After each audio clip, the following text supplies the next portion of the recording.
Good evening बच्चों। जैसा कि मैं कक्षा 12 के बच्चों को पढ़ाता हूं और मैं अर्थशास्त्र का शिक्षक हूं, मेरे पास कई बार बच्चों ने समस्या रखी कि अगर हम क्लास में नहीं ज्वाइन कर पाते हैं तो किस तरह से हमारा पढ़ाई हो पाए, और इसके लिए सर आप कुछ वीडियो बनाइए। काफ़ी दिन से बच्चों की मांग थी, तो इसीलिए मैंने कहा कि अब हम इसको शुरू करते हैं। और जैसे कि कक्षा 12 में हमारी 2 किताबें चलती हैं, एक समष्टि अर्थशास्त्र और दूसरी भारतीय अर्थव्यवस्था। तो हम चाहते हैं कि सेशन शुरू हो रहा है, तो इसलिए हम शुरुआत से शुरू करें और समष्टि अर्थशास्त्र क्या है, उसकी परिभाषा क्या है, यहाँ से लेके शुरू करें, जिससे कि ये क्रम चलता रहे। अगर आप इन वीडियोस को लाइक करेंगे, सब्सक्राइब करेंगे, तो हम इसको आगे कंटिन्यू करते रहेंगे और आपके पढ़ाई में सहायता होती रहेगी। तो बच्चों, जैसा कि मैंने बताया, आज हमारा विषय है समष्टि अर्थशास्त्र। तो ये समष्टि अर्थशास्त्र क्या है? जब हम इसकी बात करते हैं तो समष्टि अर्थशास्त्र को अगर हम इंग्लिश में बोलें तो ये मैक्रो इकोनॉमिक्स के नाम से जाना जाता है। मैक्रो क्या है? मैक्रो एक ग्रीक वर्ड है, वहाँ से लिया गया है, जिसका होता है अर्थ बड़ा, मीन्स लार्ज।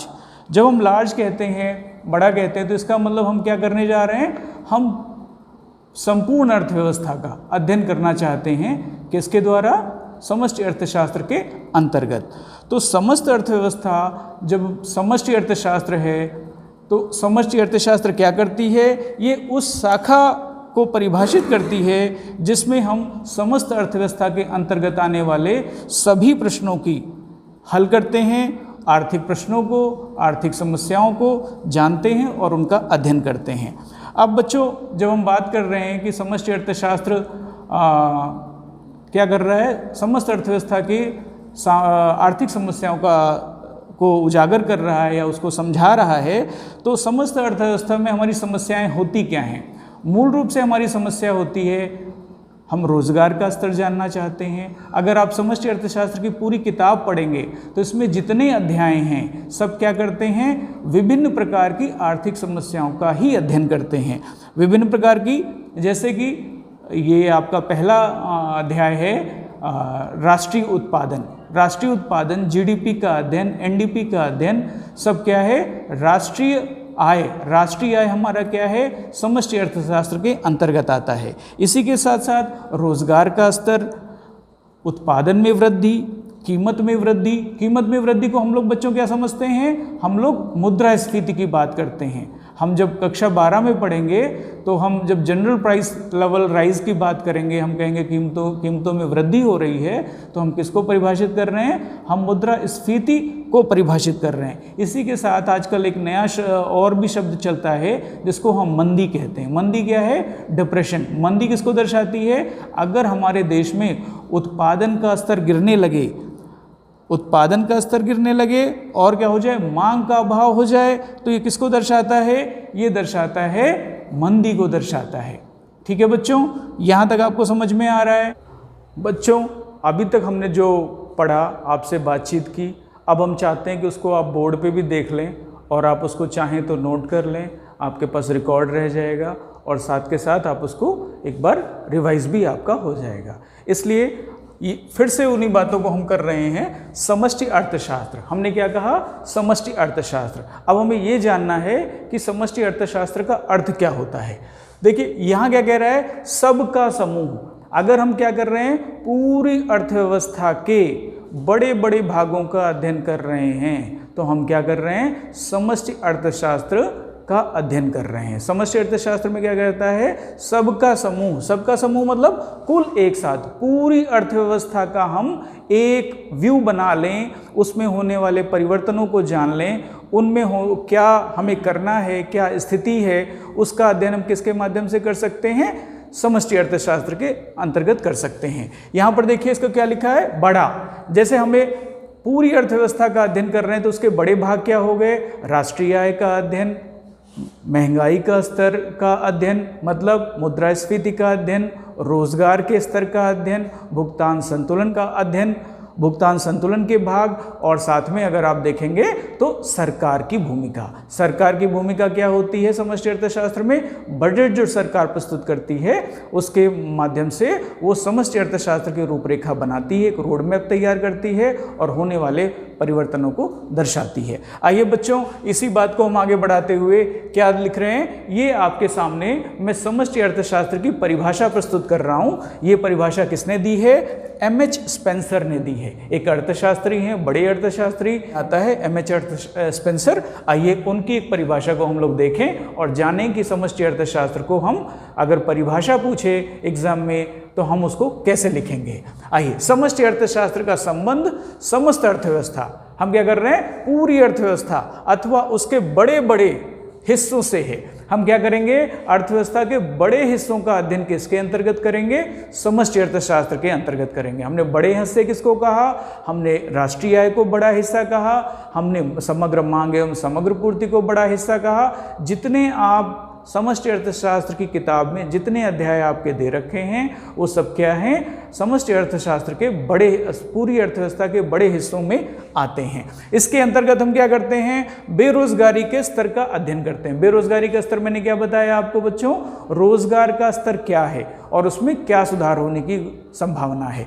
ये हो गया आपका बेरोजगारी का स्तर, किसके अंतर्गत आ गया? समष्टि अर्थशास्त्र के अंतर्गत आ गया। इसी प्रकार मैंने आपको बताया महंगाई, जनरल प्राइस लेवल जो राइज होता है उसको हम क्या बोलते हैं?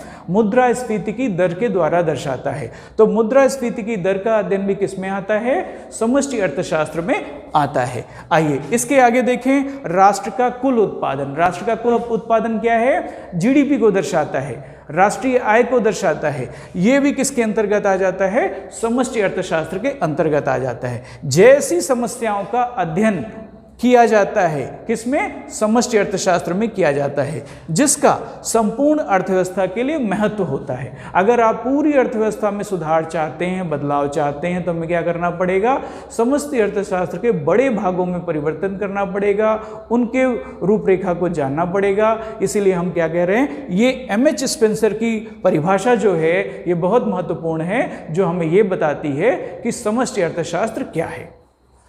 बच्चों, अभी हम लोग क्या जानने वाले हैं? हम समष्टि अर्थशास्त्र और व्यष्टि अर्थशास्त्र में अंतर।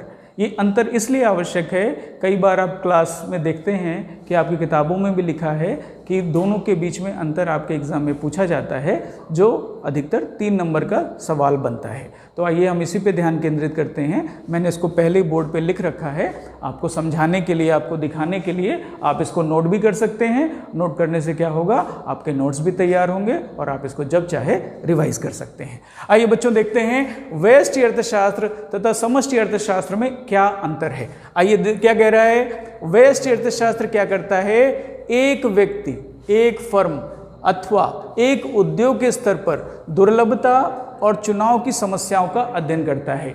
जैसा कि मैंने बच्चों बताया क्या आपको कि व्यष्टि अर्थशास्त्र क्या है? अर्थव्यवस्था के स्मॉल यूनिट्स का जब हम स्टडी करते हैं, छोटे भाग का अध्ययन करते हैं, माइक्रो यूनिट्स का स्टडी करते हैं, तो वो क्या कहलाता है?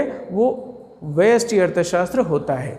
तो व्यष्टि अर्थशास्त्र होता है, तो यहाँ पर हम क्या निकल के आ रहा है कि छोटे यूनिट जिसको हम बोल रहे हैं वो क्या है? छोटे यूनिट क्या है? एक व्यक्ति के अर्थशास्त्र का अध्ययन कर रहे हैं, एक फर्म के अर्थशास्त्र का अध्ययन कर रहे हैं, एक उद्योग के अर्थशास्त्र का अध्ययन कर रहे हैं, तो वो व्यष्टि अर्थशास्त्र के अंतर्गत आता है। अर्थशास्त्र है क्या?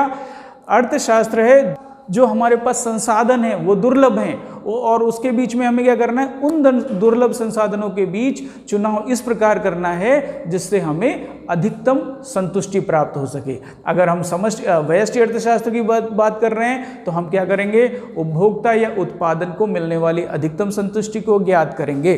देखिए यहाँ पर एक बार फिर से देखिए, समव्यष्टि अर्थशास्त्र एक व्यक्ति, एक फर्म, एक उद्योग के स्तर पर दुर्लभता और चुनाव की समस्याओं का अध्ययन करता है व्यष्टि अर्थशास्त्र। समष्टि अर्थशास्त्र में वही चीज देखिए क्या हो जा रहा है। समष्टि अर्थशास्त्र संपूर्ण अर्थव्यवस्था के स्तर पर, ये वो कहां पर कर रहा था? एक छोटे यूनिट के स्तर पर अध्ययन कर रहा था। किसके बीच में? दुर्लभता और चुनाव की समस्याओं का अध्ययन कर रहा था। यहां पर हम क्या कर रहे हैं? संपूर्ण अर्थव्यवस्था के स्तर पर दुर्लभता और चुनाव की समस्याओं का अध्ययन कर रहे हैं। किसमें? समष्टि अर्थशास्त्र में। समष्टि अर्थशास्त्र क्या कर रहा है? संपूर्ण अर्थव्यवस्था के स्तर पर दुर्लभता और चुनाव की समस्याओं का अध्ययन करता है व्यष्टि अर्थशास्त्र। ये पॉइंट बच्चों समझ में आ रहा है। अब हम दूसरे पॉइंट की तरफ जाते हैं। इन दोनों के बीच में और बड़ा अंतर क्या है? तो कहता है कुछ चर व्यष्टि अर्थशास्त्र में स्थिर मान लिए जाते हैं, जबकि समष्टि अर्थशास्त्र में उन्हें परिवर्तनशील माना जाता है। तो हमने क्या देखा कि जब भी आप किसी चीज़ का अध्ययन करते हैं, मान लीजिए आप केमिस्ट्री लैब में गए, आपको कुछ प्रयोग करना है, तो आपने क्या देखा? आपको क्या करना है? दो केमिकल के बीच में रिएक्शन कराना है, दो रासायनिक तत्वों के बीच में। और तो आप क्या करेंगे? पहले वहाँ पर वैक्यूम में ये काम करते हैं। कई बार वैक्यूम क्रिएट किया जाता है, जिससे क्या हो, बाहरी वातावरण का उस प्रयोग पर कोई असर ना पड़े। यहाँ पर भी हम यही करते हैं। जब हम व्यष्टि अर्थशास्त्र के चरों का अध्ययन करते हैं तो समष्टि अर्थशास्त्र के चरों को स्थिर मान लेते हैं, और किसमें परिवर्तन होता है? केवल व्यष्टि अर्थशास्त्र के चरों में परिवर्तन किया जाता है। तो कुछ चर व्यष्टि अर्थशास्त्र में स्थिर मान लिए जाते हैं, जबकि समष्टि अर्थशास्त्र में उन्हें परिवर्तनशील माना जाता है। कौन से चर हो सकते हैं? अगर हम व्यष्टि अर्थशास्त्र की बात कर रहे हैं, का अध्ययन करना चाहते हैं, तो समष्टि अर्थशास्त्र के चर कौन से हो जाएंगे? राष्ट्रीय आय को स्थिर मान लेंगे, संपूर्ण उत्पादन स्तर में होने वाले परिवर्तन को स्थिर मान लेंगे। हम किस में अध्ययन करेंगे? हम एक उत्पादक और एक उपभोक्ता के व्यवहार का अध्ययन करना चाहते हैं, तो हम संपूर्ण अर्थव्यवस्था में होने वाले परिवर्तनों को स्थिर मान लेंगे। आइए दूसरी तरफ देखें तो कहता है कि कुछ चर समष्टि अर्थशास्त्र में स्थिर माने जाते हैं, उन्हें व्यष्टि अर्थशास्त्र में परिवर्तनशील माना जाता है। जब आप समष्टि अर्थशास्त्र पढ़ेंगे तो आप एक उपभोक्ता के व्यवहार का अध्ययन नहीं करेंगे, आप एक उत्पादक के व्यवहार का अध्ययन नहीं करेंगे, संपूर्ण उत्पादन स्तर में होने वाले परिवर्तनों का अध्ययन करेंगे। किसमें? समष्टि अर्थशास्त्र में। आइए देखें, इसी बात को आगे देखिए। कहता है कि जो व्यष्टि अर्थशास्त्र होता है कि केंद्रीय समस्या संसाधनों का आवंटन है। संसाधनों का आवंटन हम किसको कह रहे हैं? संसाधनों का आवंटन मतलब एक फर्म के पास कितने साधन हैं, एक उत्पादक के पास कितने संसाधन प्राप्त हो पा रहे हैं, इसका एलोकेशन ऑफ रिसोर्सेज हम किसमें देखते हैं? ये आपका व्यष्टि अर्थशास्त्र की मूल समस्या है कि एक उत्पादक के पास भी संसाधन होने हैं और एक उपभोक्ता के पास भी संसाधन होने हैं। जबकि आप समष्टि अर्थशास्त्र देखेंगे तो यहाँ केंद्रीय समस्या क्या है? उत्पादन के संपूर्ण स्तर का निर्धारण है। आप क्या करना चाहते हैं? आप एक उपभोक्ता के व्यवहार पर जो प्रभाव पड़ रहा है उसका अध्ययन नहीं करेंगे, आप क्या देखेंगे? संपूर्ण अर्थव्यवस्था पर क्या प्रभाव पड़ रहा है, संपूर्ण उत्पादन स्तर पर क्या प्रभाव पड़ रहा है। किसमें? समष्टि अर्थशास्त्र में। तो समष्टि अर्थशास्त्र की केंद्रीय समस्या क्या कहलाती है? उत्पादन के संपूर्ण स्तर का निर्धारण यहाँ की केंद्रीय समस्या है। किसकी? समष्टि अर्थशास्त्र की। तो अभी तक आपको बात समझ में आ गया कि ये 3 पॉइंट्स हैं। अगर आप 3 पॉइंट्स एग्जाम में लिखते हैं तो ये काफ़ी पर्याप्त है। आपका 3 नंबर के सवाल के लिए आपने 3 पॉइंट्स डाल दिए, ठीक रहेगा।